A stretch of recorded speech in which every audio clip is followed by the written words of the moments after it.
hormati, alhamdulillah kita sudah melaksanakan rangkaian sholat subuh berjamaah, dan juga insya Allah pada hari ini kita melaksanakan puasa Ramadan yang ke-11 hari, insya Allah. Semoga ibadah-ibadah kita, baik yang wajib ataupun yang sunnah, diterima oleh Allah Subhanahu wa Ta'ala dan diberikan pahala yang berlipat ganda. Kita mulai lagi kajian setiap hari Ahad subuh. Pada kesempatan ini seyogianya jadwalnya adalah Ustadz Masruhin.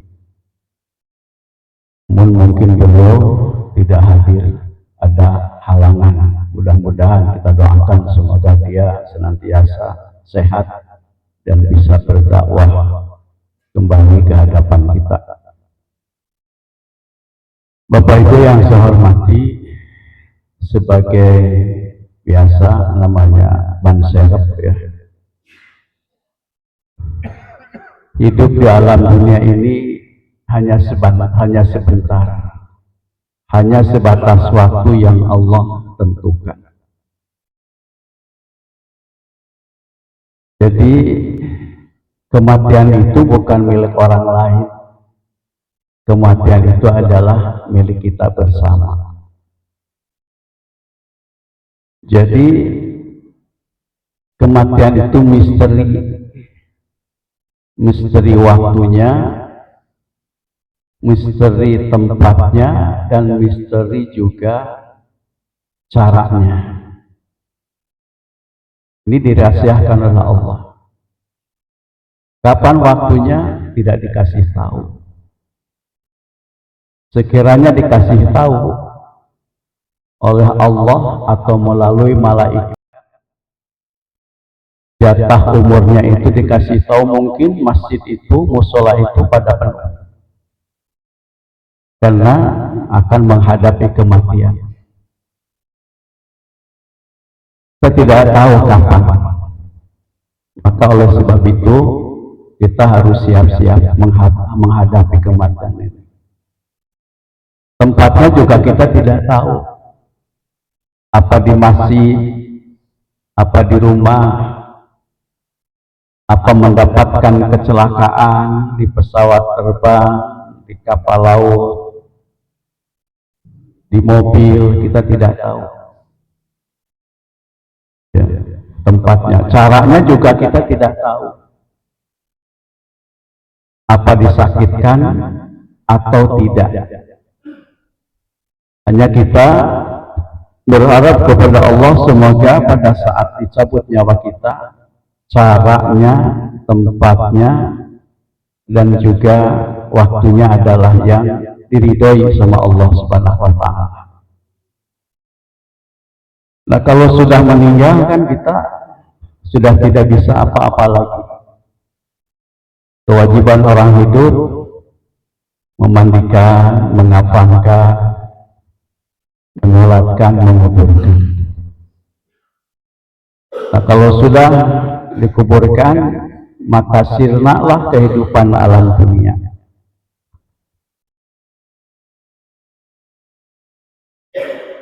Tidak ada yang dibawa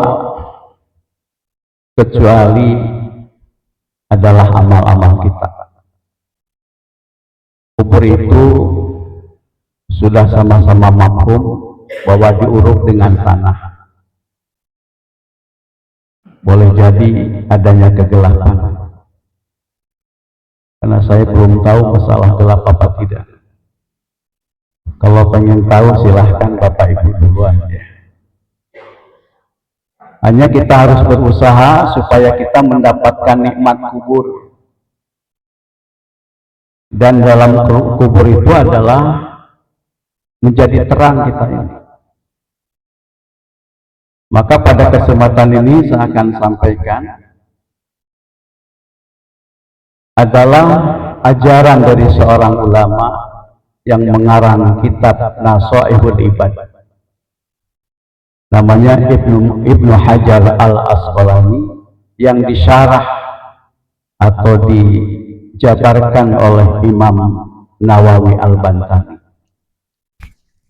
Ada beberapa hal yang bisa menerangi alam kubur nanti. Yang pertama adalah al-ikhlasu fil ibadah. Ikhlas dalam melakukan ibadah. Ikhlas. Ada niat dan ada ikhlas. Apa itu niat? Niat itu adalah qasdu syai', menyengaja sesuatu. Muqtarinan bi fi'lihi, sambil diikuti dengan perbuatan. Wa mahaluha, dan tempatnya niat itu al-qalbu, di dalam hati. Wa talaffuzu, sedangkan melafazkannya niat itu sunnatan, adalah sunnah. Itu definisi niat, Pak. Kalau Bapak Ibu ingin pergi ke masjid dari rumah, tujuannya apa? Katanya mau sholat. Apa itu cukup niat? Tidak cukup. Itu baru rencana. Karena boleh jadi tidak sholat, ternyata ada majlis taklim. Nah, jadi yang namanya niat itu adalah qasdu syai', menyengaja sesuatu, sambil diikuti dengan perbuatan, sedangkan tempatnya niat di dalam hati dan mengucapkannya adalah sunnah. Makanya Imam Nawawi menjelaskan bahwa setiap perkataan atau setiap perbuatan adalah tergantung kepada niatnya, sesuai dengan hadis Rasulullah, innamal a'malu binniyat. Jadi niat itu adalah untuk membedakan maksud dan tujuan. Makanya di dalam sholat Imam Nawawi mengajarkan bahwa ada lafadznya, yaitu usolli fardhol maghribi salasa raka'atin mustaqbilal kiblati adaan lillahi ta'ala. Itu lafadznya. Niatnya di dalam hati, sambil diikuti dengan perbuatan, maka dilangsungkan dengan takbiratul ihram. Ya. Nah, itu adalah niat. Jadi qasdu syai', niat itu adalah menyengaja sesuatu. Apa itu ikhlas? Ikhlas itu adalah mengerjakan sesuatu hanya yang dimunculkan lillah ta'ala, tanpa pengharapan imbalan, penghargaan, pengakuan orang lain. Itu ikhlas. Di dalam tubuh kita ada jantung. Jantung itu dia bekerja. Kelihatan nggak itu jantung di dalam tubuh kita sama kita? Nggak kelihatan. Tapi dia bekerja terus tanpa berhenti. Dia bisa menghidupi tubuh semua, bisa mentransfer darah ke seluruh tubuh. Dia bekerja tidak kelihatan. Nah, itulah namanya gambaran dari ikhlas. Atau pohon dengan akar. Akar itu nggak kelihatan, Pak, tapi bisa menghijaukan daun, bisa juga pohonnya akarnya tidak kelihatan. Nah, itulah yang namanya ikhlas. Mudah-mudahan Bapak Ibu sekarang juga jadi orang yang ikhlas benar. Habis makan sahur, berangkat sholat subuh, duduk, perut kenyang, insya Allah tuh mata ngantuk. Mudah-mudahan yang nyender masuk surga. Ya. Nah, jadi ini adalah kuncinya ibadah adalah niat yang ikhlas dan caranya yang baik, dengan sebuah keyakinan bahwa niatnya yang lurus, niatnya yang ikhlas, caranya yang baik, itu akan diterima sama Allah Subhanahu wa Ta'ala. Ya. Dampak keikhlasan itu akan membawa motivasi diri di dalam melaksanakan segala sesuatu, terutama di dalam melaksanakan ibadah. Dengan ikhlas itu jadi indah tuh ibadah, jadi senang. Apalagi di bulan sekarang, bulan Ramadan ini, Masya Allah, selain Allah ngobrol pahala, ditumbuh kembangkan niat yang ikhlas, insya Allah Bapak Ibu ngaji Qur'annya sekali duduk 1 juz. Iya, udah hebat. Kalau yang lancar Pak, itu 1 juz setengah jam tuh, tapi tidak ngebut, murotal ya, setengah jam. Kalau bapak-bapak insya Allah 15 menit ngantuk ya. Dengan ketulusan hati, dengan keikhlasan, maka ibadah itu menjadi enak, menjadi nyaman, menjadi indah, dan akan nagih terus, merasa kekurangan ya.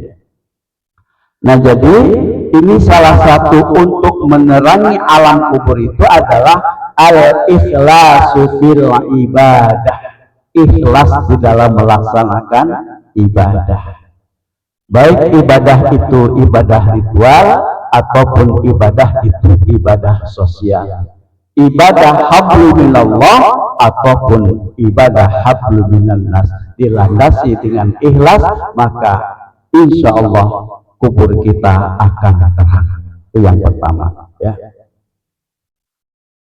Yang kedua, yang bisa menerangi alam kubur itu adalah birrul walidain, berbakti kepada kedua orang tua.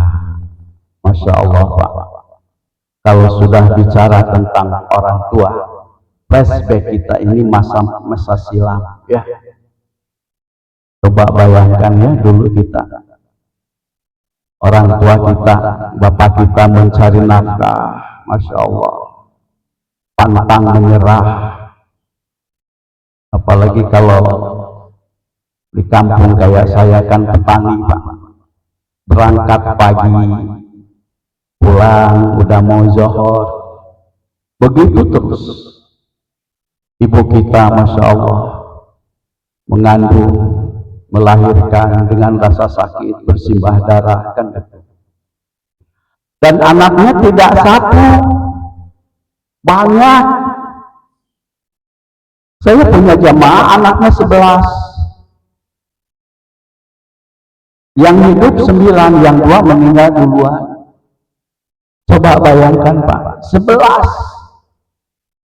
Dan pada saat itu yang namanya melahirkan tidak kayak sekarang ditawarkan mau sesar apa enggak kan gitu. Dulu enggak ada sesar, apalagi di kampung cuma ditongkrongin sama apa namanya, Pak Haji ya, apa dukun beranak, kalau kesini-sininya ibu bidan kan gitu ya. Ketubannya udah pecah ditungguin aja ya. Kenapa? Memang dengan doa, dengan usaha, dan juga meyakini sebuah ayat yang Allah jelaskan, Allahu akhrajakum min butuni ummahatikum la ta'lamuna syai'an. Allah lah yang telah mengeluarkan kamu dari perut ibumu. Siapa yang mengeluarkan? Bukan bidan, bukan dokter, bukan suster, tetapi Allah yang mengeluarkan kamu dari perut ibumu. Coba bayangkan. Yang dikeluarkan nggak kecil, segede gitu. Tempat keluarnya ya segitu-gitunya, tapi bisa keluar, itu Allah dengan kemahakuasaannya. Bersimbah darah Pak, 11 kali, coba bayangin. Makanya untung kita sebagai bapak-bapak nggak ngandung, nggak melahirkan, no, ibu-ibu ya. Tapi meskipun udah 11 kali, nambah lagi itu Ya. Makanya baktinya itu adalah pernah Rasulullah ditanya oleh sahabat, ya Rasulullah, mana dulu kedua orang tua kami yang diutamakan untuk berakhlak? Maka Rasulullah menjawab, ummuka, ummuka, ummuka, sampai berapa? 3 kali. Ibumu, ibumu, ibumu. Summa abuka, baru kemudian bapakmu. Disebut oleh Rasulullah 3 kali ibu. Berarti ada kekuatan ibu, baru bapakmu. Karena apa? Ibu mengandung, bapak enggak. Ibu melahirkan, bapak nggak melahirkan. Ibu menyusui, bapak nyusu. Bapak nggak menyusui, penuh dengan kasih sayang. Makanya Pancasila mengatakan hendaknya berbuat baik itu kepada ibu yang lebih hebat. Sampai dikatakan tiga kali. Ada juga prestasinya, kalau begitu ibunya 3, bapaknya 1. Waduh. Nah di sini Pak. Jadi kita flashback bahwa dulu kita dilahirkan oleh seorang ibu, dan kita sekarang sudah jadi orang tua. Hendaknya tetap berbuat baik kepada kedua orang tua itu. Maka sangat beruntunglah bagi bapak-bapak ibu yang masih ada orang tuanya sekarang hidup, maka kesempatan untuk meraih ridhonya. Rasulullah menjelaskan, ridallah fi ridal walidan wa suhtullah fi suhtil walidan. Ridhonya Allah tergantung kepada ridhonya orang tua, murkanya Allah juga tergantung murkanya orang tua. Maka sangat rugilah orang yang memiliki orang tua masih hidup, lalu dia tidak menyebabkan masuk ke dalam surga bagi anaknya. Itu rugi itu bagi anak. Ya. Kan ibu saya, bapak saya sudah meninggal, tetap berbakti menjadi anak yang soleh. Menjadi anak yang soleh itu bukan hanya mendoakan, tetapi perilaku bapak ibu yang baik-baik, bapak sholat, ngaji, ya berangkat haji, umroh dan sebagainya, maka orang tua mendapatkan nilai pahalanya dari yang dilakukan oleh anaknya. Kenapa? Karena anaknya itu adalah sebagai saham bagi kedua orang tuanya. Dia berjasa mendidiknya, membesarkannya. Tuh. Kalau yang masih hidup bagaimana? Kesempatan baik untuk semakin dekat berbakti kepada kedua orang tua dengan jasa-jasa beliau. Ya.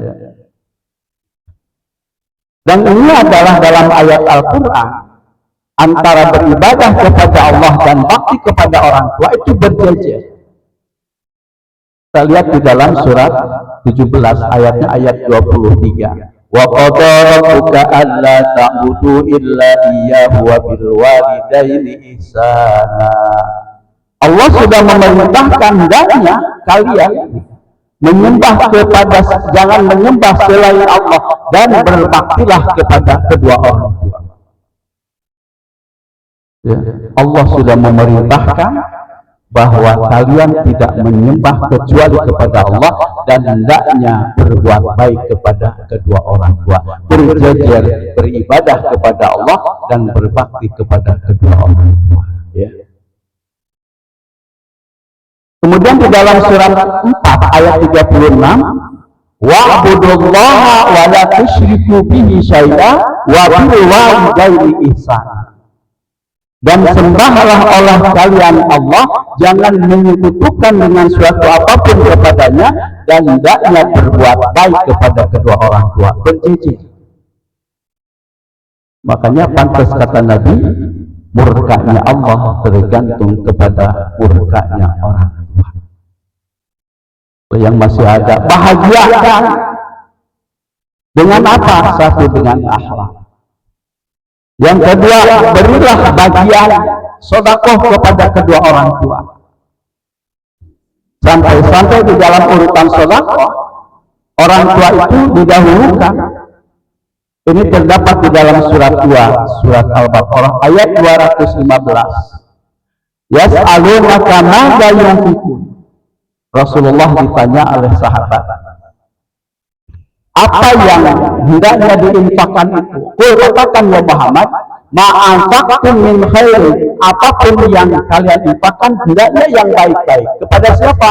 Falil walidaini. Pertama kepada kedua orang tua. Itu sedekah. Sedekah infak kepada orang tua lebih dahulu. Kalau zakat jangan kepada orang tua. Jangan kepada tanggungan, ya.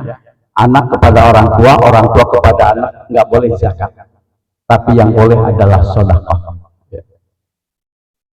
Baru setelah kedua orang tua kepada siapa? Wal aqrabin, kepada karib kerabat, sedarah sedaging, saudara kita. Nah, karib kerabat dulu, Pak. Utamakan tuh. Ini mangga kalau kepada kerabat peliknya, nauzubillah. Tapi kalau kepada orang lain, masya Allah, luar biasa. Nah, inilah menurut aturan dan urutan di dalam Al-Quran, bersedekah itu pertama kepada kedua orang tua, yang kedua kepada karib kerabat. Baru wal yatama, kepada anak-anak yatim, wal masakin, kepada orang-orang miskin, wabni sabil, dan juga kepada ibnu sabil, musafir, ya. Wal yatama, anak yatim. Yatim itu adalah orang tuanya meninggal, yaitu bapaknya yatim. Wal masakin, dan juga kepada orang-orang miskin. Di dalam Al-Quran itu ada fakir dan ada miskin. Itu beda, Pak. Kalau miskin itu dia punya penghasilan tetap, tapi tidak mencukupi untuk kehidupan yang pokok. Ya. Kalau fakir sama sekali dia tidak punya penghasilan tetap. Kadang kerja, kadang enggak. Ya. Nah, miskin punya penghasilan tapi tidak mencukupi kebutuhan untuk hidup yang pokok. Ya. Umpama di Tangsel ini dia kerja, upahnya itu UMR Tangsel katakanlah, atau bisa juga berapa, umpama 2,5 juta. Punya anak 3, cukup nggak? Ya. Cukup apa? Cukup susah. Ya ngaturnya kan gitu ya. Nah, ini namanya miskin. Ya. Jadi wal yatama wal masakin wa fisabil, kepada ibnu sabil. Siapa ibnu sabil? Adalah orang yang berada di perjalanan atau disebut dengan musafir, dan termasuk orang yang sedang menuntut ilmu, itu digolongkan kepada musafir. Ya. Wa ma taf'alu min khair, dan apapun yang kalian kerjakan dari kebaikan, fa innallaha bihi alim, maka sesungguhnya Allah mengetahui. Jangan khawatir, sekecil apapun itu sedekah, Allah mencatatnya dan membalasnya. Ya. Jadi disinilah suatu hal yang akan menerangi alam kubur. Yang kedua adalah birrul walidain, berbuat baik kepada kedua orang tua. Ya. Kemudian yang ketiga adalah silaturahmi. Supaya kuburan kita nanti terang, maka hendaknya adanya silaturahmi, menyambungkan kekeluargaan, menyambungkan persaudaraan. Dan ini adalah benar-benar kesunahan daripada Rasulullah. Silaturahmi itu sangat dianjurkan oleh Rasulullah. Ya. Pernah saya sampaikan antara rahmi dan rahim. Ya. Kalau silaturahim adalah menyambungkan kekerabatan yang memang sedarah sedaging, satu rahim, itu intern kekeluargaan. Tapi kalau silaturahmi adalah sifatnya umum, mempererat persaudaraan di antara sahabat-sahabat kita. dua-duanya memang benar, silahkan. Banyak fadilah silaturahmi. Kata Rasulullah, barang siapa yang ingin dimurahkan rezeki, dipanjangkan umur, maka bersilaturahmi. Ya. Silaturahmi itu. Kadang-kadang suka malas silaturahmi. Sekarang apalagi dengan alat komunikasi, cukup dengan video call kan tuh. Gimana kabarnya? Alhamdulillah sehat. Padahal kakinya sakit. Ya. Kenapa kita harus silaturahmi, bertemu dengan jasadnya, dengan fisiknya, biar komunikasinya adanya nyambung di dalam batin kita. Namanya silaturahmi adalah berjumpa dengan seseorang, lalu hati kita ada koneksitas dengan orang itu, rasa kasih dan sayang. Itu silaturahmi. Kalau tidak ada rasa kasih sayang dengan teman kita, dengan saudara kita, maka itu bukan silaturahmi, tetapi hanya berkunjung. Ya. Apalagi sambil membawa buah tangan, ya, silaturahmi itu bahagia. Namanya oleh-oleh itu tidak harus mahal, yang penting ada suatu keterikatan dengan saudara-saudara kita. Ya. Tidak ada musimnya silaturahmi.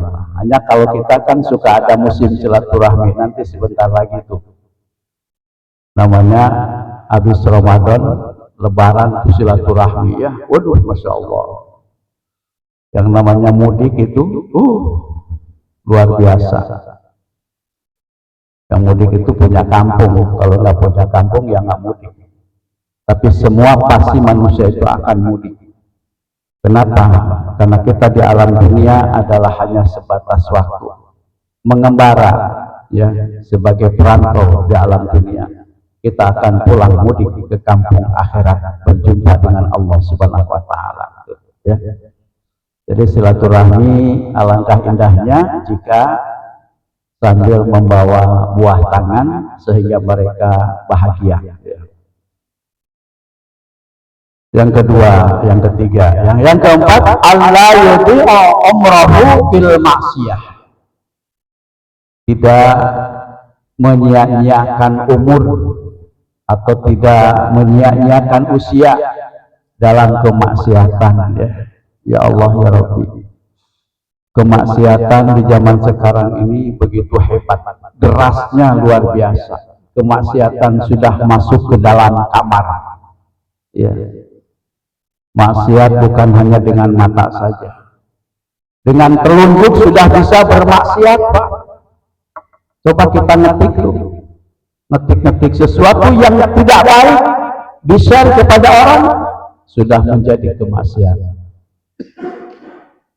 Ya, banyak tuh tangan itu men-share yang hoak-hoak. Itu jadi dosa.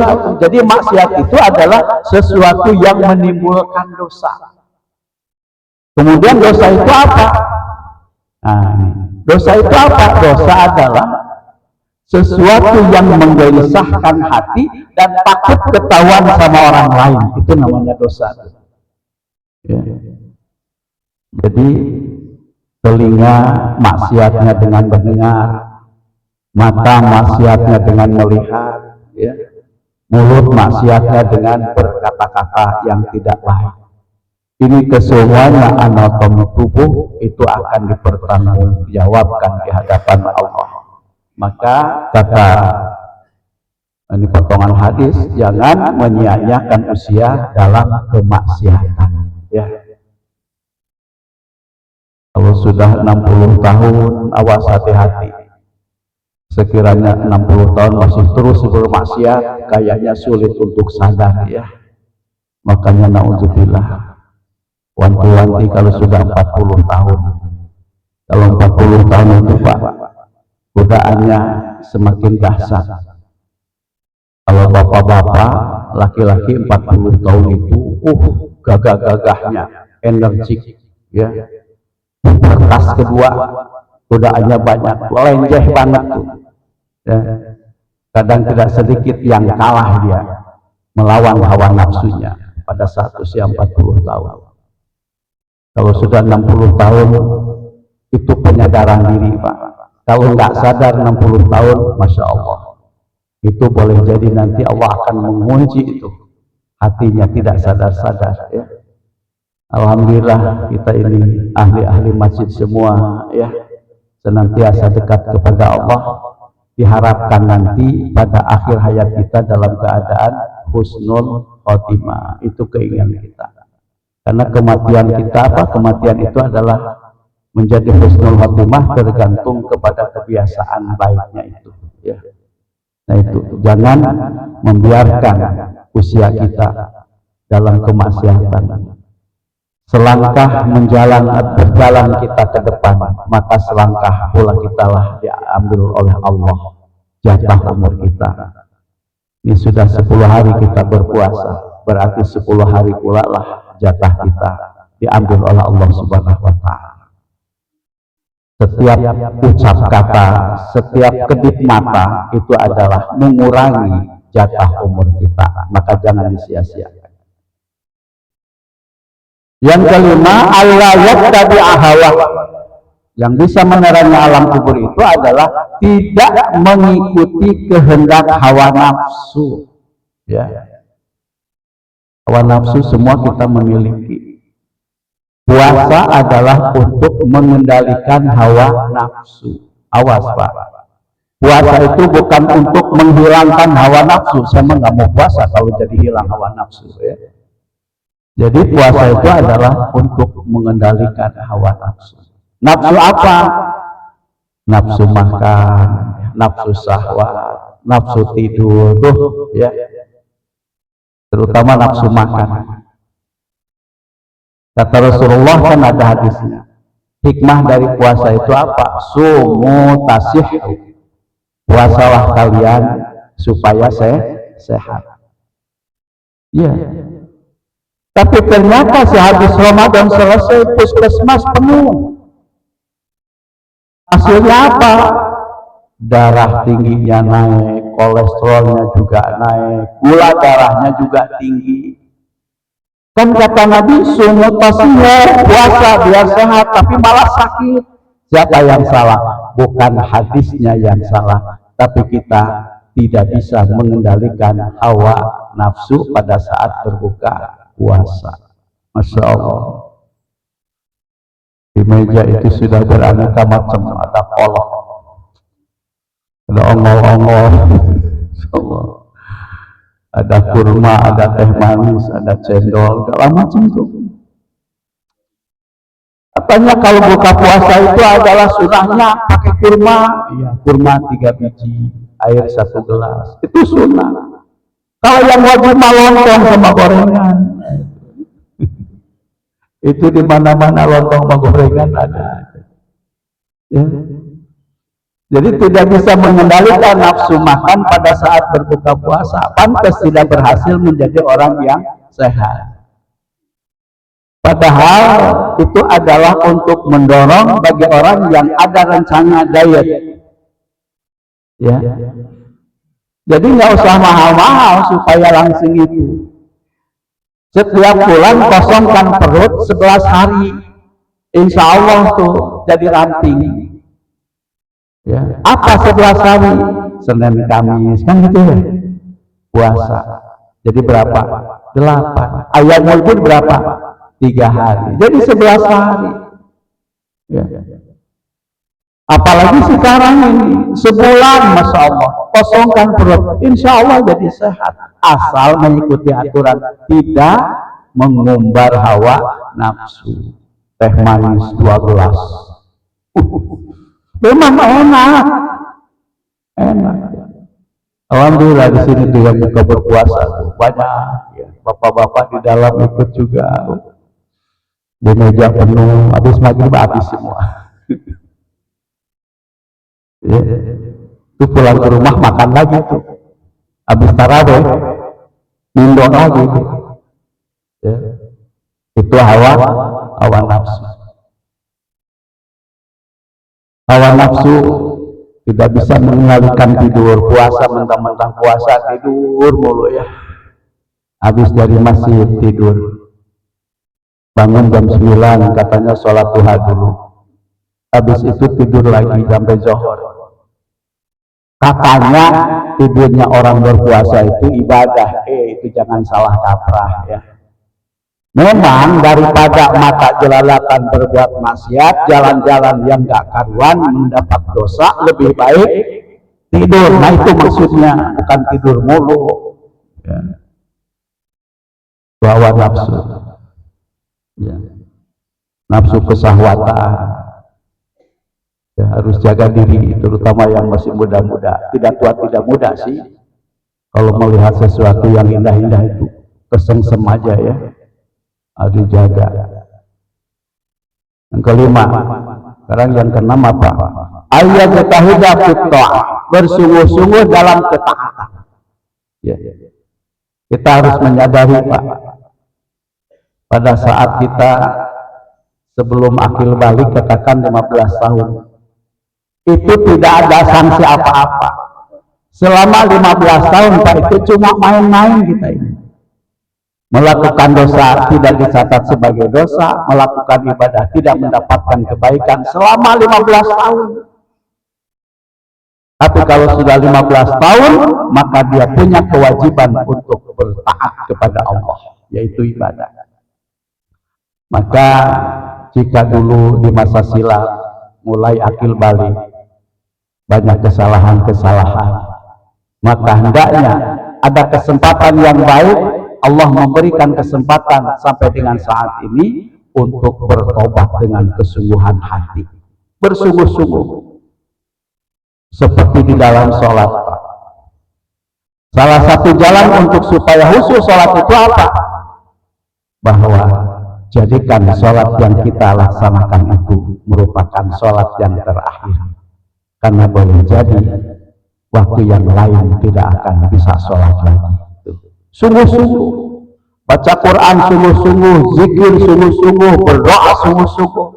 Jadi sungguh-sungguh dalam ketaatan, tidak boleh main-main. Kenapa? Kalau main-main itu nggak bakalan jadi ibadah, nggak bakalan mendapatkan nilai apa-apa ya.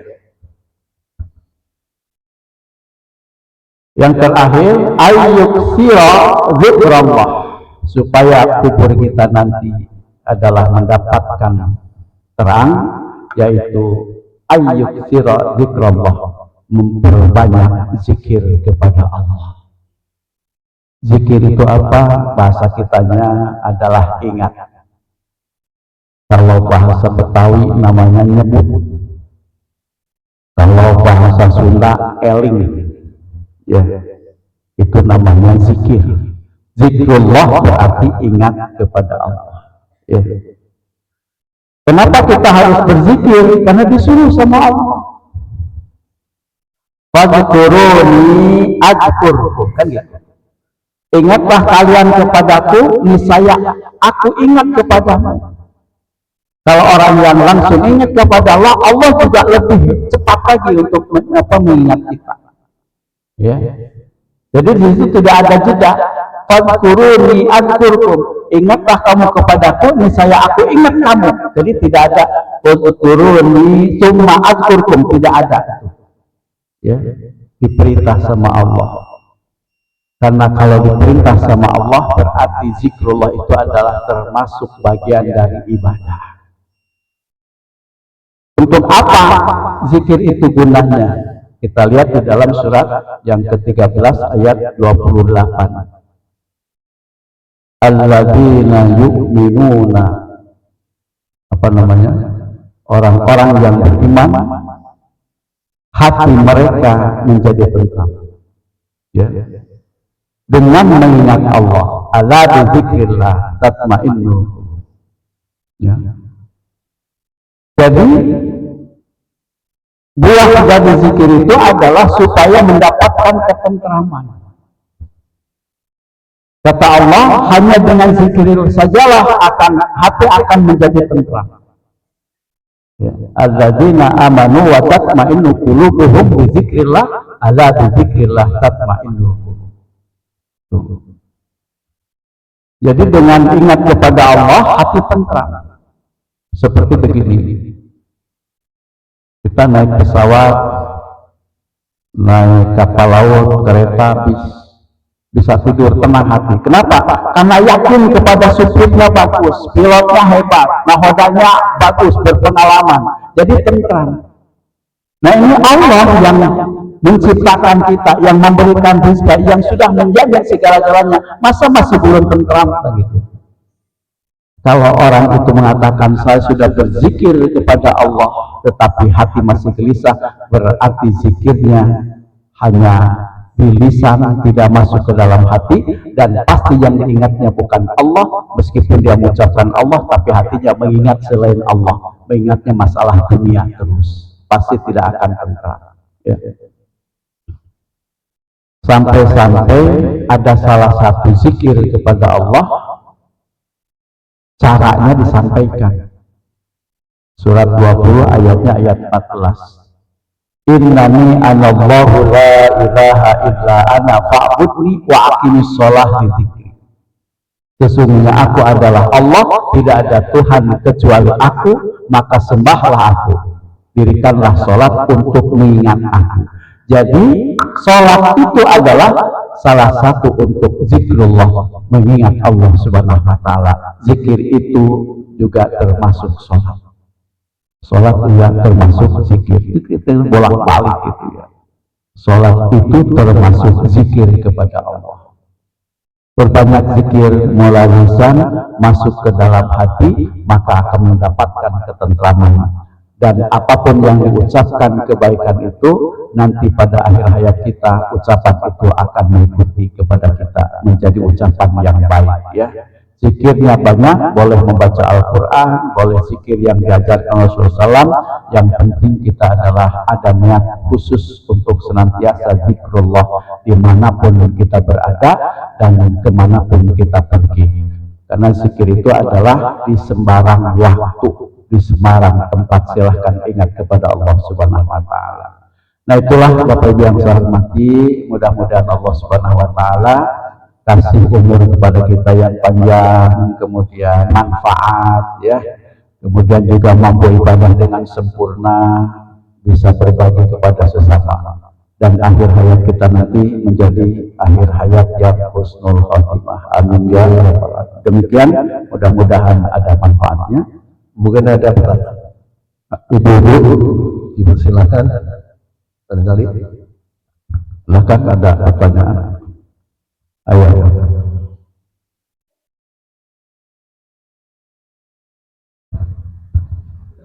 Ada ibu?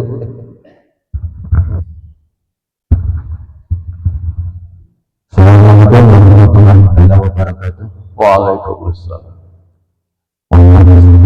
Agak keluar dari tema sedikit gitu, tapi memang dan kefakiran dan kurang paham saya juga. Saya mau menanyakan aja tentang pandangan dari manajemen adat dan ilmu. Al-Quran itu kan namanya kitab suci juga ya. Cuman karena saya sering meneliti dari hati, bertemu ilmunya Ustaz. Ketika saya berjamaah ini, kadang saya sering melihat nih ada Al-Quran di bawah, di samping lutut kita saat berjamaah gitu. Sedangkan dulu waktu itu saya ceritanya Al-Quran itu harus ada di atas gitu, di bawahnya. Dan itu kebelakangnya juga pas begitu saya saat di sampingnya lagi, Al-Quran ada di belakang saya. Dan posisi saya pas lagi gadabok itu kayak mantatin bahasanya, mohon maaf itu Ustaz.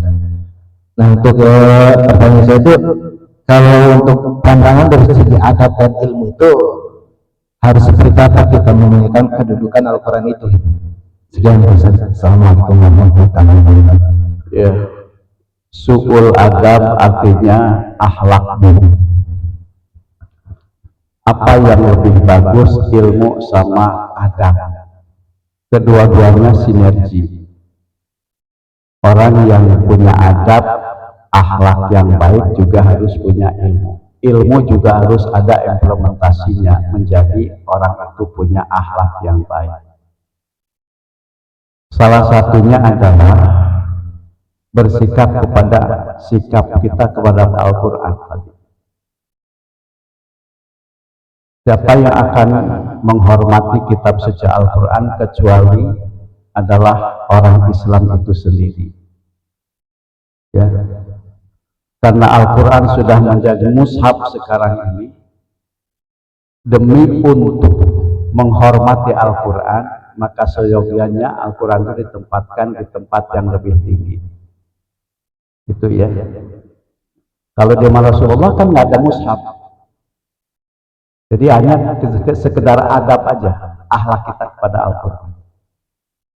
Sampai membawahnya pun, dulu itu saya diajarkan tidak ada begini. Ada juga sampai di atas begini ya. Tuh. Karena saking hormatnya, punya akhlak yang baik. Kita suka melihat, ada juga orang yang ditenteng begitu ya. Bahkan tidak sedikit orang yang berani menginjak Al-Quran, mushaf Al-Quran. Ya. Ini secara lahiriahnya, beradab terhadap Al-Quran. Tidak ada yang bisa menghormati Al-Quran, mushafnya, kecuali orang Islam itu sendiri. Ya. Kalau lihat kita agama yang lain, pergi ke tempat ibadahnya, ke gereja, dia bawa kitabnya itu Masya Allah. Luar biasa dihormatinya. Ya. Bukan berarti kita harus mengikuti mereka, maka kita harus beradab terhadap Al-Quran. Satu secara lahiriah. Yang kedua, memang akhlak kepada Al-Quran itu bukan hanya dengan fisiknya, tetapi Al-Quran harus dibaca, dipelajari, dan diamalkan. Itu akhlak kepada Al-Quran. Menginjak mushaf Al-Quran itu secara lahiriah. Tetapi kalau orang itu tahu surat Al-Ma'un, ara'aital ladzi yukadzibuka wa yukadzibu bidin fadzalikal ladzi yad'ul. Tahukah kalian siapa yang mendustakan agama? Yaitu orang yang senantiasa menghardik anak yatim dan tidak pernah peduli kepada orang-orang miskin. Kalau dia jadi orang pun tidak peduli kepada anak yatim dan kepada miskin, itu sama dengan menginjak Al-Quran. Itu implementasinya ya.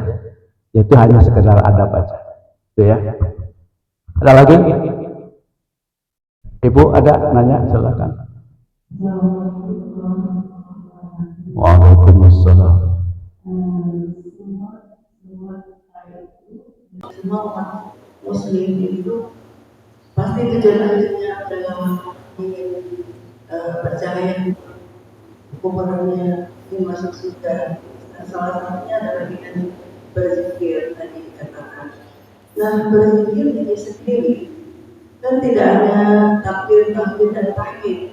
Semua niat dan perbuatan yang baik itu terucap maupun tidak terucap, dilakukan atau tidak, ketika kita mengingat Allah, apakah itu juga dianggap berzikir? Yang kedua adalah membaca Al-Quran, itu juga berzikir, karena di dalam Al-Quran itu semua adalah perkataan Allah yang kita ingat. Namun kadang-kala kita itu membaca, kebanyakan membaca Al-Quran itu tidak pahami artinya. Jadi beberapa untuk mengatakan manakah yang lebih baik,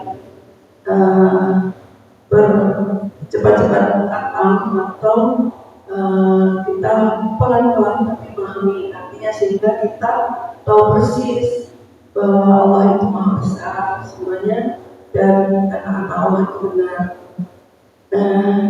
Tetapi ada masalahnya sebenarnya di dalam bulan Ramadan kita ingin beribadah sebanyak-banyaknya. Nah, bagaimana beribadah sebanyak-banyaknya itu?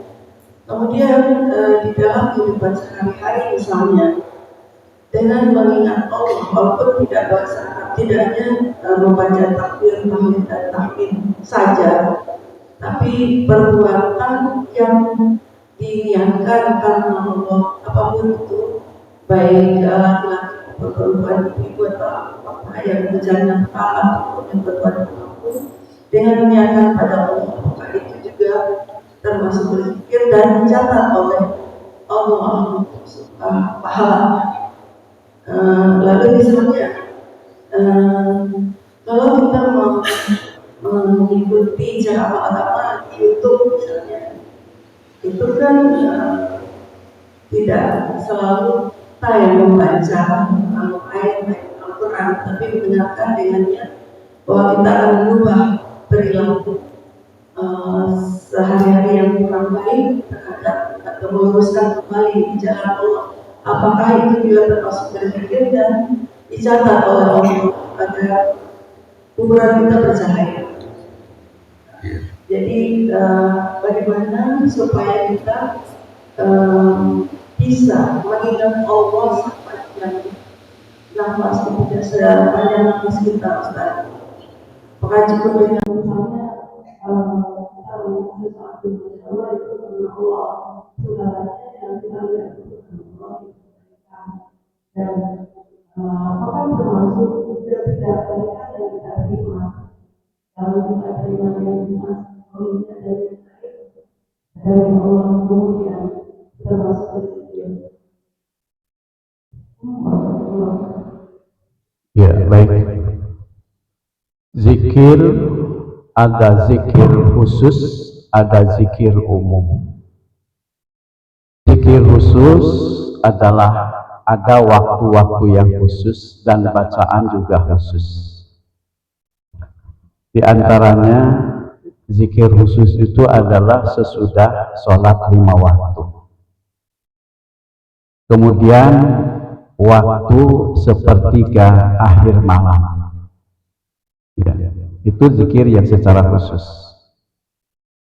Kemudian zikir secara umum dalam pengertian adalah ingat kepada Allah. Sedang berjalan, kita melihat gunung, maka kita langsung koneksitas hati kita ingat kepada Sang Pencipta. Maka kita langsung serta mengucapkan Subhanallah. Itu sudah zikir. Pokoknya kalau kita melihat ciptaan Allah apapun, maka itu adalah hati kita langsung ingat kepada Allah. Itulah yang namanya zikir secara umum, ya. Kemudian Al-Quran, apakah percuma kita membaca hanya tulisannya saja? Pernah saya sampaikan, sikap kita terhadap Al-Quran itu adalah 3. 1, tanamkan gemar membaca huruf Al-Quran. Membaca hurufnya aja. Membaca huruf. Dengan membaca huruf Al-Quran, Rasulullah memberikan kabar kepada kita. Seperti lafaz alif lam mim itu 3 huruf. Kan gitu. Allah memberikan nilai 1 huruf adalah 10 kebaikan. Nah itu nilai. Jadi kalau kita membaca hanya sekedar tulisan saja, hanya mendapatkan nilai pahala saja. Yang kedua adalah usahakan mengkaji Al-Quran. Selain mengkaji Al-Quran juga mendapatkan nilai kebaikan dari Allah, yaitu pahala, dan juga mendapatkan pengetahuan. Karena Al-Quran itu sebagai hidayah, sebagai petunjuk dari Allah. Kita tidak akan mendapatkan petunjuk dari Al-Quran kalau kita tidak paham terhadap Al-Quran. Seperti kita tahu yang namanya air di gelas itu bisa menghilangkan dahaga kalau diminum. Kalau kita haus lalu ada air di gelas tidak diminum, maka tidak akan menghilangkan dahaga. Maka harus berusaha mengkaji isi kandungan Al-Quran, ya. Kemudian yang ketiga adalah sesudah membaca hurufnya, mengkaji isi kandungannya, adalah mengamalkan apa yang diajarkan oleh Al-Quran. Itu yang disebut dengan menyelamatkan dunia dan akhir. Kemudian itu semua juga termasuk zikrullah, zikir kepada Allah Subhanahu wa Ta'ala, ya. Nah itu intisarinya begitu, Pak, ya. Ibu, mudah-mudahan kepahaman ini bisa diimplementasikan di dalam kehidupan kita, ya. Ayatnya kan sudah jelas, yang disebut ulil albab, surat Ali Imran, inna fi khalqis samawati wal ardi wa ikhtilafil laili wan nahari la ayatil ulil albab. Sesungguhnya pada penciptaan langit dan bumi, digantinya siang dan malam, maka sungguh merupakan tanda kekuasaan Allah bagi orang ulil albab yang menggunakan akal. Siapa yang menggunakan akal itu? Alladzina yadhkurunallaha qiyaman wa qu'udan wa 'ala junubihim wa yatafakkaruna fi khalqis samawati wal ardh. Yaitu orang yang senantiasa berzikir kepada Allah pada saat berdiri, pada saat duduk, pada saat berbaring, dan juga senantiasa bertafakur kepada Allah Subhanahu wa taala tentang penciptaan langit dan bumi. Lalu ditutup dengan doa, Rabbana ma khalaqta hadza batila subhanaka faqina adzabannar. Wahai Rabb, apapun yang telah Engkau ciptakan tidak ada yang sia-sia. Semua ada hikmah dan manfaatnya. Maha suci Allah, kan situ subhanaka diakhiri dengan kalimat tasbih. Nah, itu semua zikir kepada Allah Subhanahu wa taala. Mudah-mudahan dengan zikir itu akan mengantarkan kita kerisauan jadi hilang, hati menjadi tenang. Karena apa? Allah itu adalah segala-galanya, sudah diberikan kepada kita semua. Demikian, waktu syuruk sudah masuk juga. Subhanakallahumma bihamdika asyhadu an la ilaha illa anta astaghfiruka wa atubu ilaik. Amin ya Allah ya rabbal alamin. Bismillahirrahmanirrahim. Alhamdulillahirabbil alamin. Hamdan yu'affi ni'amahu wa yukafi mazidah. Ya Rabbana lakal hamdu kama yanbaghi li jalali wajhika wa karimati sultani. Allahumma shalli wa sallim ala Muhammad wa sayyidina Muhammad. Allahumma ighfir lana dhunubana wa liwalidayna warhamhum kama rabbana shighara wa li jami'il muslimin wal muslimat wal mu'minina wal mu'minat al ahya'i minhum amwat. Rabbana atina fid dunya hasanah wa fil akhirati hasanah wa qina adzabannar. Walhamdulillahirabbil alamin. Assalamualaikum warahmatullahi wabarakatuh. Sallallahu ala Muhammad sallallahu alaihi wasallam sallallahu